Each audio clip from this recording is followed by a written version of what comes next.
Va bene.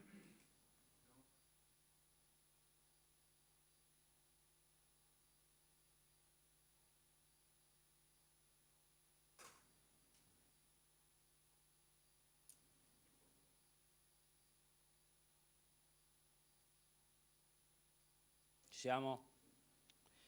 Buongiorno a tutti, benvenuti a questa conferenza stampa di illustrazione di un progetto di legge che ieri è stato approvato in Consiglio regionale all'unanimità del Consiglio, relativo all'istituzione dell'Osservatorio Olivicolo Veneto, uno strumento importantissimo, uno strumento straordinario che consentirà di dare delle risposte certe, concrete e gli strumenti necessari soprattutto a chi oggi lavora e è protagonista nella filiera olivicola e anche olearia. Perché dico questo? Perché noi oggi come Veneto abbiamo una tradizione olivicola consolidata, importante perché riguarda produzioni di elevata qualità più che di elevata quantità. Abbiamo circa una superficie di 5.100 ettari destinata, coltivata ovviamente alla cultura olivicola. Abbiamo una distribuzione nelle province, in particolare a Verona, con il 72% degli impianti regionali concentrati sulla provincia di Verona, e poi nelle altre restanti superfici, quali Vicenza, Padova e Treviso, sempre con caratteristiche importanti, con oli ovviamente di grande qualità. E quindi la qualità e la caratteristica del territorio veneto oggi vogliamo cercare, con questo strumento che sarà poi a disposizione dal punto di vista organizzativo e operativo di Veneto Agricoltura, creare un censimento, una raccolta dati del patrimonio olivicolo che abbiamo sul territorio, crearne una classificazione per consentire anche di identificare le varie specificità e le varietà dei nostri oliveti, e avendo una banca dati, avendo una certezza anche di come è costituito il patrimonio e nelle zone specifiche di riferimento, potremo poi creare uno strumento necessario con l'osservatorio per dare delle risposte concrete in termini di politiche agricole, di investimento, cioè dove mettere i soldi, a chi darli e come creare l'efficientamento e il sostegno della filiera, coinvolgendo chiaramente poi tutta la filiera, perché qui protagonisti sono stata nella fase preliminare e lo saranno nella fase adesso esecutiva tutti coloro che hanno contribuito e che oggi contribuiscono a tenere in piedi un comparto così delicato e soprattutto un comparto che ha bisogno, a causa della grande frammentazione che è uno dei motivi diciamo deficitari del tessuto olivicolo nella nostra regione. A causa di questa frammentazione noi cercheremo anche di responsabilizzare e consapevolizzare al meglio i nostri produttori, perché i produttori veneti sono per la stragrande maggioranza piccoli produttori che non hanno magari quel know-how, che non hanno quella esperienza, non hanno quella conoscenza che noi cercheremo con questo processo di arrivare a renderli dei bravi e degli ottimi produttori. Questo perché dobbiamo conservare la tradizione, dobbiamo conservare, grazie ai microclimi e grazie anche alla biodiversità nell'ambito del territorio, tutte le varietà e le specie che abbiamo, e dobbiamo anche cercare poi di fare l'altro servizio, che è quello straordinario e fondamentale, cioè quello di evitare l'abbandono della coltivazione dell'oliveto. Lo dico perché sapete che una delle principali cause del dissesto idrogeologico oggi è proprio l'abbandono degli oliveti, che ovviamente oggi hanno una funzione non solo di tenere in buono stato l'ambiente, ma anche proprio la funzione di aiutare il terreno a drenare e ovviamente di tenere le nostre colline salvaguardate. Quindi facciamo una doppia azione, un'azione agricola, un'azione di intervento nell'ambito ovviamente della produzione, e facciamo un servizio straordinario al nostro ambiente perché cerchiamo di mantenerne la piantumazione, magari sperando anche di poterla implementare, e che questo possa essere anche uno strumento per incentivare la produzione di olio. Noi a Verona abbiamo iniziato un percorso con una scommessa importante, che è quella di dedicare una fiera esclusivamente all'olio di rango nazionale ed internazionale. È lì che dobbiamo costruire il nostro osservatorio, anche in dinamico, in continuo confronto con tutti gli operatori, con tutti coloro che oggi possono far sì che l'olio possa diventare non solo un prodotto ma un alimento di qualità e chissà un domani poterlo apprezzare in una carta degli oli nei ristoranti come oggi si è fatto con il vino dopo decenni e decenni di grande lavoro. Quindi non un condimento scontato, ma un cibo con le proprie, un alimento con le proprie diciamo, proprietà e anche e soprattutto con la qualità che lo contraddistingue, oltre al fatto che un buon olio fa sempre bene anche alla salute, non dimentichiamolo mai. Allora io ringrazio tutti i consiglieri che hanno contribuito alla sottoscrizione, ringrazio i miei due consiglieri che mi hanno supportato, Maltauro e Patron, in questo percorso, ringrazio e chiamo subito qui con me il direttore di Veneto Agricoltura che avrà proprio la funzione, la nostra agenzia, di mettere a terra, come si suol dire, l'osservatorio, renderlo operativo, funzionante e insieme promuovere tutto quello che ovviamente è previsto nella legge stessa. A te Federico Caner. Grazie, buongiorno a tutti, innanzitutto sarò velocissimo. Allora, innanzitutto un ringraziamento al consigliere Bozza, primo firmatario di questa legge, e anche agli altri consiglieri. Un ringraziamento anche all'assessore Bond e alle sue strutture, perché insomma penso che questo sia un lavoro che si è fatto in concertazione tra appunto il consigliere, Veneto Agricoltura, gli uffici regionali.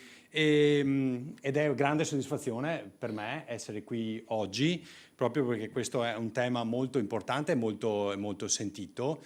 Noi come Veneto Agricoltura abbiamo già attualmente un tavolo tematico olivicolo che gestiamo a livello regionale, che ha il compito di gestire due situazioni particolari. Una, la cosiddetta ricerca di domanda, o meglio, domanda di ricerca, cioè la necessità di capire a livello anche di cultivar sul territorio quali siano quelle più idonee a seconda dei vari ambiti del territorio veneto, perché ovviamente sono differenti. Sappiamo che la zona, diciamo, più importante riguarda la pedemontana regionale, a cominciare ovviamente da Verona, che è la provincia che ha maggiori superfici, per arrivare fino al Trevigiano e basso, diciamo, bellunese. E la seconda tematica importante riguarda le cause dell'alternanza di produzione. Questo è un grande problema che abbiamo nel settore olivicolo, dato anche da fitopatie sul territorio, da situazioni difficili, cimice e quant'altro, insomma cascola, che ci mettono in grande difficoltà, e quindi il compito di questo tavolo è questo. Perché è importante l'osservatorio? Che mancava, noi avevamo già questo tavolo assessore e consigliere di ricerca importante, ma non c'era un osservatorio.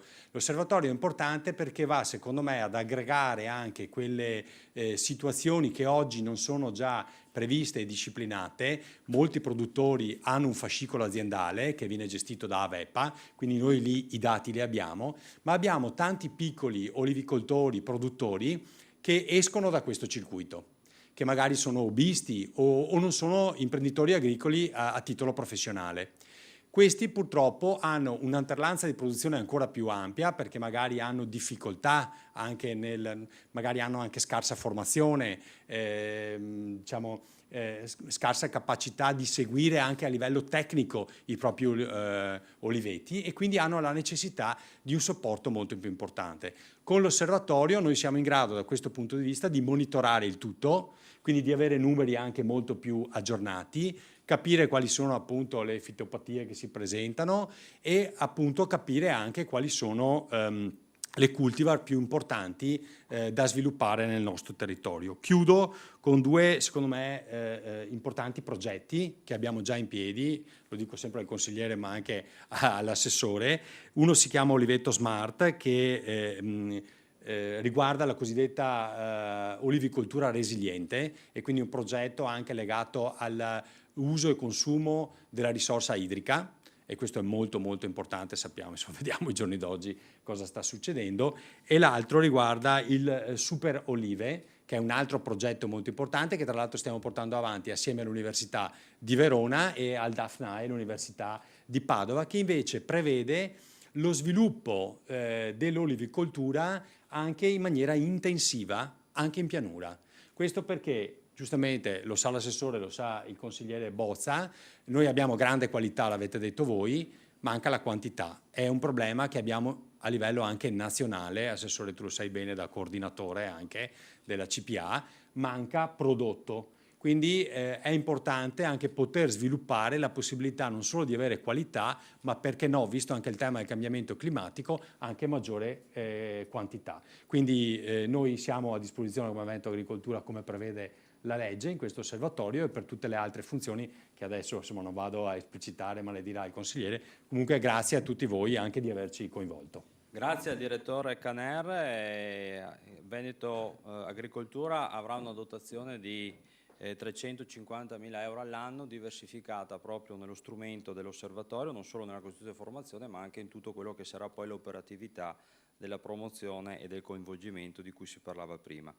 Io adesso inviterei, visto e considerato che parliamo insomma, di olivicoltori e parliamo soprattutto di associazioni di categoria che hanno contribuito a lavorare insieme nella stesura di questo progetto, inviterei in rappresentanza di Coldi Eletti Alberto Bertin, il responsabile dell'ufficio legislativo, insieme al presidente, anzi il vicepresidente regionale di Confagricoltura Alberto De Togni, perché abbiamo costruito questo percorso insieme, abbiamo analizzato la filiera, abbiamo visto come oltre 4.100 olivicoltori attivi nella nostra regione, solo il 65% risulta censito attraverso il fascicolo aziendale, evidenziando quindi la carenza informativa e che ostacola proprio le formulazioni di strategie mirate alla crescita e alla valorizzazione del comparto che l'assessore poi avrà a disposizione invece per poter investire e gestire meglio quella che è la scelta di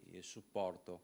Chi parte? Bertin e poi scalare il presidente De Togni. Prego. Sì, grazie, saluto a tutti. Porto innanzitutto i saluti del presidente Salvan e del direttore Montedoro che non sono presenti, hanno delegato il sottoscritto ad intervenire. Ringrazio ovviamente il consigliere Bozza che insomma abbiamo visto con soddisfazione l'approvazione, devo dire anche all'unanimità, cosa che non è insomma nelle dinamiche consigliari scontata, il che significa che da parte di tutto il Consiglio, insomma al di là dell'appartenenza politica c'è stata sensibilità. E poi devo dire, permettetemi un grazie particolare al consigliere perché ci ha coinvolti fin dall'inizio nell'iniziativa e devo dire che insomma abbiamo anche manifestato con piacere l'interesse a poter contribuire ad un progetto di legge che per fortuna è stato approvato. E parlando anche con il consigliere abbiamo sempre detto, guarda insomma Alberto mi permette di darti il tu, l'obiettivo nostro è quello di cercare di migliorare il testo laddove è possibile, cosa devo dire che è stata anche accolta e di questo insomma ringraziamo il consigliere e il consiglio che l'ha approvato. E rispetto a alcuni spunti che sono stati detti dal consigliere, l'idea di creare un osservatorio sicuramente è utile ed infatti una delle cose che abbiamo chiesto anche che venisse inserita nel progetto di legge che è stata accolta, proprio perché l'osservatorio ha una funzione di monitorare, no? Di osservare quello che c'è, quello che accade nel territorio da un punto di vista anche scientifico, no? Perché poi all'osservatorio vengono delegate anche funzioni, no? Proprio di verificare quello che accade, pensiamo, no? Non so, nel territorio della Puglia c'è stata la xylella, quindi insomma un'attività che sia anche non solo legata al territorio del Veneto, ma una visione più ampia. Proprio per questo nella legge che è stata approvata, avete visto, è stata approvata una parte dove si dà alla Regione la possibilità di istituire anche un osservatorio interregionale, cioè la possibilità di creare una visione che sia oltre quella del Veneto. E poi, ecco, una cosa sulla quale ci tenevamo particolarmente è quella di aver inserito, ma lo era già nel testo di legge, una maggiore, come dire, una maggior sensibilizzazione verso le imprese agricole che fanno appunto questo tipo di attività, apportando anche, e questo lo spero, risorse finanziarie ed economiche, perché il consigliere prima citava due aspetti, il tema dell'abbandono. Il tema dell'abbandono è sicuramente un tema che riguarda tutta l'agricoltura, soprattutto l'agricoltura che io definisco di nicchia, ma perché è un'agricoltura magari meno diffusa nel territorio veneto. E poi ecco, un aspetto importante che io sottolineo è quello di dare valore al prodotto, in questo caso l'olio, del territorio veneto. Perché voi sapete che è un tema che anche l'assessore conosce, chi è stato assessore lo conosce meglio di me, il tema dell'introduzione nel territorio italiano di olio che non è italiano e che viene spacciato per italiano, no? È un tema che leggete sui giornali tutti i giorni e che, devo dire, grazie anche alla legge Caselli che è stata approvata di recente, insomma, mira proprio sull'olio a limitare questi fenomeni distorsivi. Quindi io, da parte mia, insomma, da parte di Coldiretti Veneto, ringrazio il consigliere Bozza, spero appunto che poi anche attraverso insomma, Veneto Agricoltura ci sarà una parte esecutiva, visto che abbiamo anche appreso che ci saranno delle risorse finanziarie, perché poi no, questi progetti di legge devono anche avere delle gambe che sono, ahimè o per fortuna, ma insomma viviamo anche in un paese dove l'economia regge il paese, e quindi insomma cercare di coinvolgere anche le associazioni, e quindi da parte mia insomma rinnovo anche il ringraziamento e la disponibilità per la parte che sarà poi attuativa e di sviluppo del PDL, della legge. Grazie. Grazie ad Alberto Bertin, e adesso lascio la parola e un bel ritornato al Presidente De Togni, che insomma è stato Presidente anche della Commissione Agricoltura di questa regione, quindi sicuramente una persona che ha conoscenza e esperienza. Oggi rappresenta Confagricoltura a livello regionale e anche provincia di Verona. A te la parola. Grazie mille. Sì, è veramente un piacere per me tornare qua 30 anni dopo, quindi un bel po' di tempo dopo. Comunque devo dire che venendo al merito dell'iniziativa, è un'iniziativa estremamente importante, perché la base per qualsiasi intervento che vorrà fare la Regione di supporto, di sviluppo, eccetera, di questo settore, passa necessariamente da una corretta informazione dello status quo, cosa che fino ad oggi avevamo in maniera assolutamente parziale. Ricordo l'anno scorso abbiamo fatto un convegno a Salò, appunto sull'olio, dove ha partecipato anche il consigliere Bozza, organizzata da Confagricoltura Brescia e Confagricoltura di Verona e Veneto. Lamentavamo appunto la scarsità di dati, non solo di numeri di piante, ma anche di conoscenza per varietà, per età, eccetera, eccetera. Quindi questa è una legge che assolutamente va a colmare un vuoto che era assolutamente necessario colmare. L'ho letta, fatta bene, ho visto che è anche ben distribuita nell'allocazione delle risorse nelle varie finalità, è dotata di 350.000 euro all'anno, che credo che almeno in prima fase siano più che sufficienti, e diciamo che va affidata, come è stata affidata a Veneto Agricoltura, che mi auguro la faccia funzionare al meglio e possa dare tutto quel supporto all'assessorato per intervenire in maniera puntuale nel settore. Ricordo che il nostro olio, come è stato, mi pare, accennato prima, è un olio di grande qualità, poco purtroppo, ma di grandissima qualità, cosa che viene anche apprezzata dal mercato, perché il mercato dell'olio veneto, Garda e Veneto, è notevolmente superiore alle quotazioni dell'olio pugliese piuttosto che calabrese, eccetera. Quindi questo vuol dire che anche il mercato ci riconosce una superiorità importante. Siccome oggi i settori che vanno bene in agricoltura sono veramente pochissimi, se non rari, dobbiamo cercare di incrementarlo questo. Ecco, vi annuncio che alla seconda metà di ottobre faremo insieme ai colleghi di Confagricoltura Trento e Brescia un convegno importante alla ZISE, la ZISE che è entrata da poco nelle città dell'olio. Abbiamo già avuto l'ok e l'adesione entusiastica del sindaco di Lazise. Ovviamente inviteremo l'assessore Bond, il suo collega Lombardo, il collega Trentino e tutte le associazioni e chi ha a che fare con l'olio. E ci teniamo molto ad avere anche con noi come partner l'Associazione Ristoratori della provincia di Verona e l'Associazione Albergatori, proprio per andare incontro a quello che diceva prima il consigliere Bozza, e cioè di spingere e di far capire ai numerosissimi clienti, Lago di Garda sappiamo che è il primo attrattore turistico, che vengono nella nostra zona, a apprezzare anche magari comprarsi la bottiglia e portarsela a casa di olio del Garda o del Veneto, visto che le DOP sono contermini e assolutamente di grande qualità. Quindi grazie Alberto per il lavoro che hai fatto e ci affidiamo alle buone mani di Caner, Veneto Agricoltura, e dell'assessore Bond, che è sempre stato molto vicino a noi e alle nostre problematiche. Grazie ancora. Grazie a Bertin, grazie a De Toni, ringrazio anche per la presenza la dottoressa Alessandra Di Canossa, ringrazio anche AIPO in rappresentanza oggi qui del presidente Pezzini e del direttore Gambin Antonio Volani, grazie per il supporto e l'assistenza.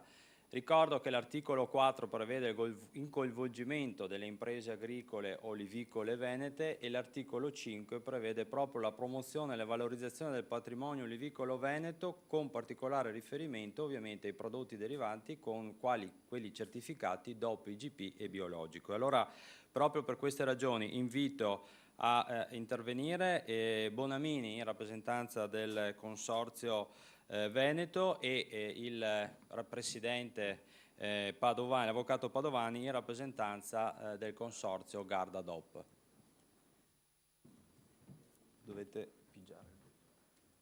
Partiamo da Giancarlo Bonamini.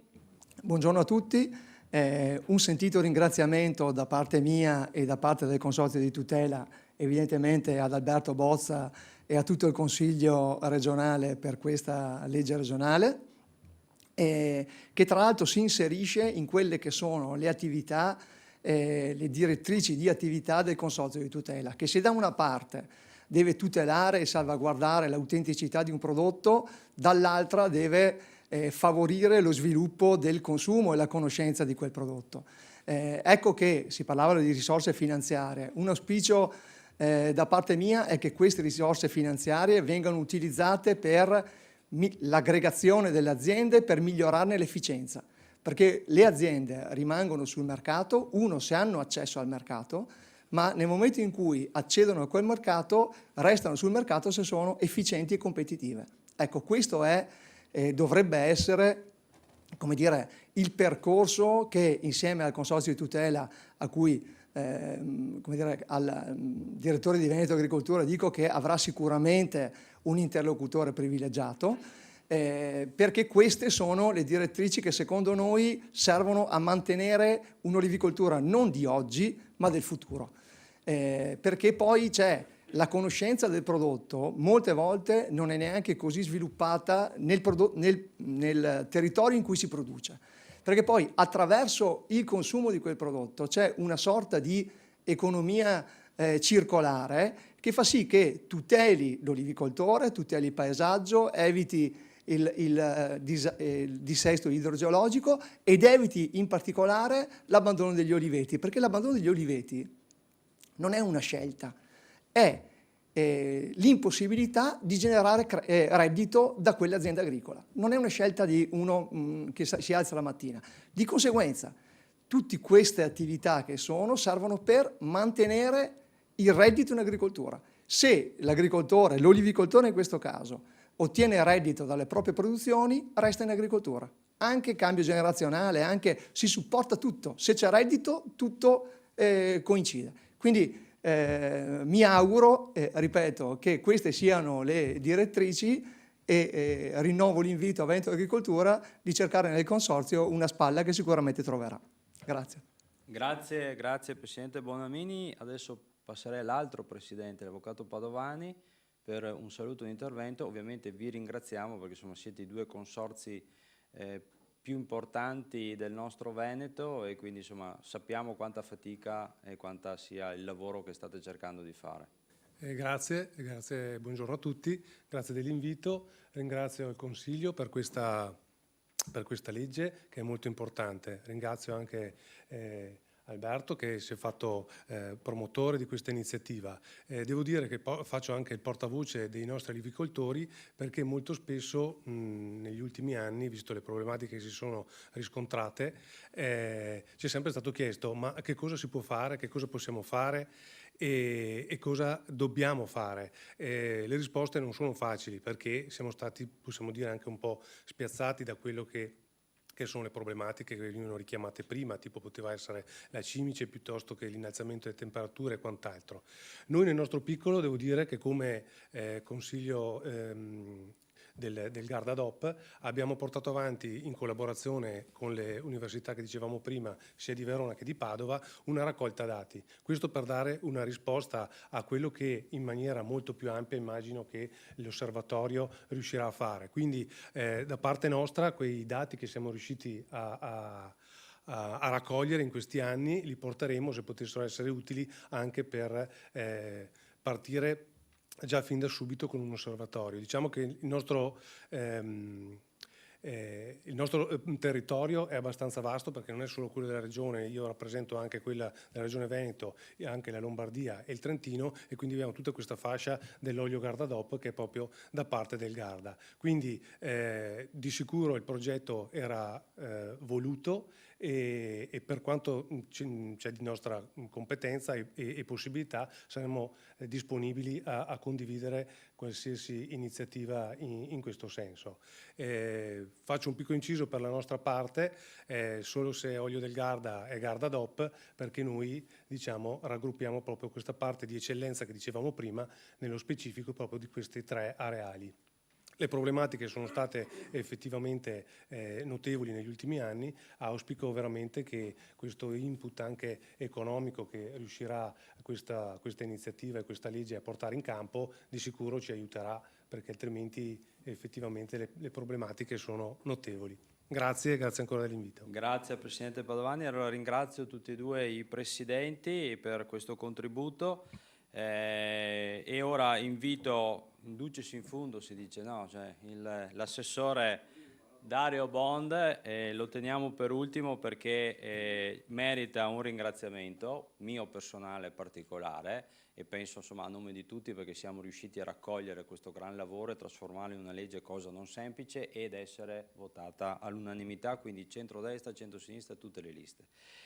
E lo ringrazio perché quando si è insediato assessore sono andato nel suo ufficio e gli ho portato, un po' alla volta gli porto le cose, perché portare tutto d'un colpo giustamente con tutto quello che ha da fare, ecco. E ho portato tra le varie cose, tra le primissime cose, questo progetto di legge, e lui l'ha letto, l'ha ovviamente osservato, mi ha fatto le sue considerazioni e poi mi ha detto: vai, semaforo verde, perché è bello, interessante e abbiamo bisogno di dare strumenti concreti. Allora lo ringrazio perché è stato velocissimo, e lo ringrazio perché è sempre vicino e sempre pronto, e credo che sarà per lui anche una gran bella scommessa nel comparto olivicolo. A te la parola. Ho un po' di esperienza per quanto riguarda così la cultura dell'olivo, perché da piccolo, appena laureato, che poi facevo l'operaio, avevo 2 soldini e mi sono preso un piccolo campetto a Pove di 19 piante di olivo abbastanza vecchie, e lì ho cominciato a capire che la potatura era difficile. Però mi sono servite queste piante perché io poi ho utilizzato le foglie per far tisane, perché io l'olivo lo adoro, non solo per l'olio che è fantastico, ma anche per le proprietà che ha, con il legno fantastico per lavorare, per intarsiare, ma le foglie che sono potentissimi antiossidanti. Se avete voglia prima di andare in spiaggia quest'anno, di farvi una cura detossificante, ci mettete assieme un po' di foglie d'olivo e un po' di fiori di calendula, fate una tisana che bollite 1 minuto, bevete 1 litro al giorno e avrete una pelle vellutata e anche molto asciutta. Al di là di questo, basta che le foglie non siano tanto trattate, dobbiamo in qualche maniera dilavarle. Però al di là di questo servono i dati, lo diceva prima bene il Presidente Toni, servono i dati, perché senza dati non possiamo neanche decidere, assieme anche a Federico Canner, direttore di Veneto Agricoltura, quali saranno le mosse del prossimo CSR. Quindi serve dati, serve zonizzare, serve capire dove si devono concentrare dei trattamenti, dove si devono concentrare degli investimenti, dove si devono fare degli investimenti per trasformare l'olio, dove si devono fare anche degli impianti. Dopo porto una delibera in cui sul CSR spostiamo dei finanziamenti da strutture di trasformazione a impianti olivicoli. Però bisogna capire dove. E quindi da questo punto di vista grazie Alberto anche per la tenacia, per la capacità che hai applicato in Consiglio. Però io voglio oggi portarvi una cosa, secondo me, che deve essere, il ministro Francesco Lollobrigida è particolarmente legato all'olio. Nel Coltiva Italia ha messo dentro proprio soprattutto per le regioni sud, diceva prima bene Federico, c'è poco olio in Italia. Ecco, dovremmo in qualche maniera utilizzare e approfittare di questa sensibilità per creare una sorta di OCM olio avanzato, cioè una sorta di possibilità di fare degli investimenti specifici su trasformazione fatta impianti con un'olivicoltura diversa. Cioè potare una pianta nanizzata o bassa è una cosa, potare una pianta alta è difficile. Utilizzare tutta una serie di sostanze che sono anche abbastanza biocompatibili e che in qualche maniera non impattano l'ambiente. Cioè sono tutta una serie di obiettivi che noi ci diciamo. Perché questo? Perché adesso ieri io ho partecipato a un bellissimo convegno, dottor Redoni, a Treviso, Confagricoltura a Treviso, dove poi hanno anche votato il nuovo presidente. Il presidente nazionale fa una battuta a fine intervento, c'era anche Federico Canea, dice: come possiamo noi competere con la Spagna? Ti ricordi Federico? Che produce un olio a 1,20, 0,80, che poi te lo porta in Europa, i paesi, a 3,50 €, 4 euro, quando noi lo produciamo a 4 euro. Allora, la risposta è: o facciamo olivicoltura intensiva, come faceva il passaggio, seconda ipotesi, però dall'altra parte dobbiamo sviluppare la qualità. E il passaggio che ha fatto uno dei due presidenti, quando dice molte volte proprio nei luoghi di produzione non conosciamo l'olio, no, è intelligentissimo. È intelligentissimo perché, pensate, in molti casi andiamo a prenderci le bottiglie di vino, ma non andiamo a cercare l'olio. Stiamo investiremo nei prossimi 2 anni sull'enoturismo una quantità di denaro impressionante, forse anche troppo, dico io. Ma sull'olio turismo,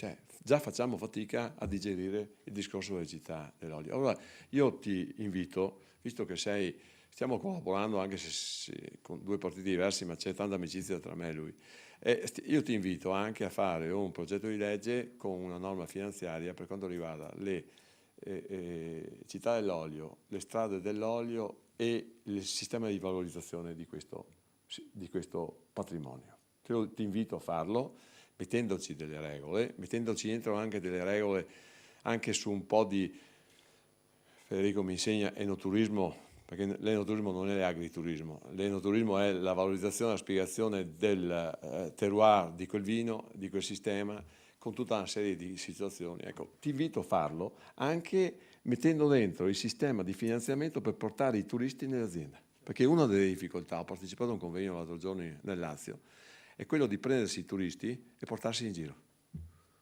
In Campania non è sempre vero che c'è l'app per prendersi la macchina, in città, in montagna. Quindi dobbiamo anche cercare di finanziare quel tipo di sistema. Ecco, è una scommessa, però secondo me, e lasciatemelo dire, anche se qualcuno magari si scandalizzerà, non vergogniamoci, e sto per finire, se mettiamo assieme enoturismo e olioturismo. Sono 2 grandi prodotti della cucina, patrimonio dell'umanità, che devono essere valorizzati, venduti bene, con soddisfazione di chi produce e chi in qualche maniera fa tanti sacrifici. Grazie e buona giornata. Grazie a Dario Bond e grazie per gli spunti. L'articolo 4 proprio, adesso poi con Veneto Agricoltura e anche con te andremo a svilupparlo, ci sono proprio 2 commi dedicati alla promozione dell'olioturismo e alla promozione anche dell'enoturismo, perché noi, come dicevi tu, dobbiamo cercare di fare sistema e far vivere nuove esperienze ai nostri visitatori, ai nostri turisti, e quindi valorizzare ancora di più e meglio l'oro verde, come lo possiamo definire noi, del Veneto, che è il nostro olio di qualità. Grazie e buona giornata a tutti.